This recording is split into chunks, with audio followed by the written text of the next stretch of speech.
Hello, it's Monday. It's my 5th video for Lent. I've been listening to this podcast called The Surprising Rebirth of Faith or Belief in God. It's really good. Really interesting just thinking about the change in our society and a move away from Judeo-Christian worldview, where that leaves the foundation of, society, civilization, how governments make decisions and how we teach and all that stuff. One of the testimonies is Ayaan Hirsi Ali, you may have heard.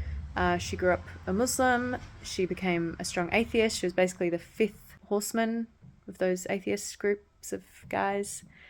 And then she became a Christian. So in her testimony, she is sort of feeling really depressed with life, and atheism or science hasn't really answered for her.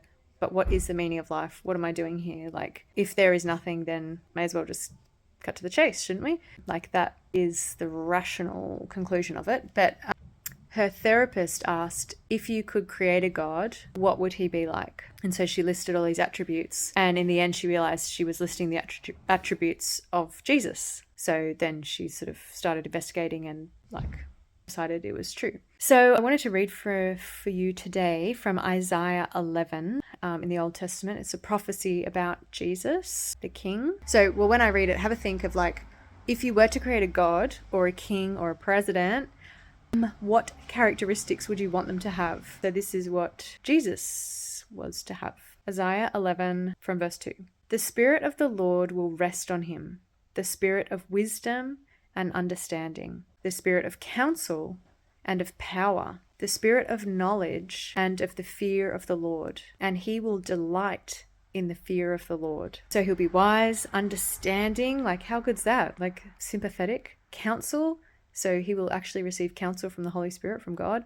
He has power, that's good. I mean, you can be as kind as you like, but if you have no power to actually do anything, then, you're a pointless leader.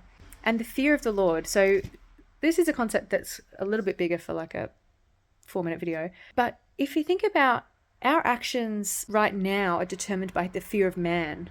I restrain from saying something because I'm worried about the implications of the people around me. It affects how I live. The fear of man. I dress nicely because of the fear of man. Because if I dress like a pig, I'm they'll think I look ridiculous. Or, whatever. We pursue things in our lives because we actually are afraid of what people will think of us, or we want people to think well of us. So we already live with a fear of someone, but living with Jesus as King, Jesus delights in the fear of the Lord. So living wondering, what does God think of me?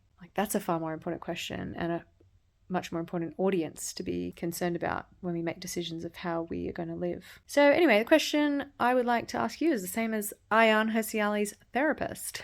If you could design a God, if we, agree with the pretense that probably there is a God, what would you want him to be like?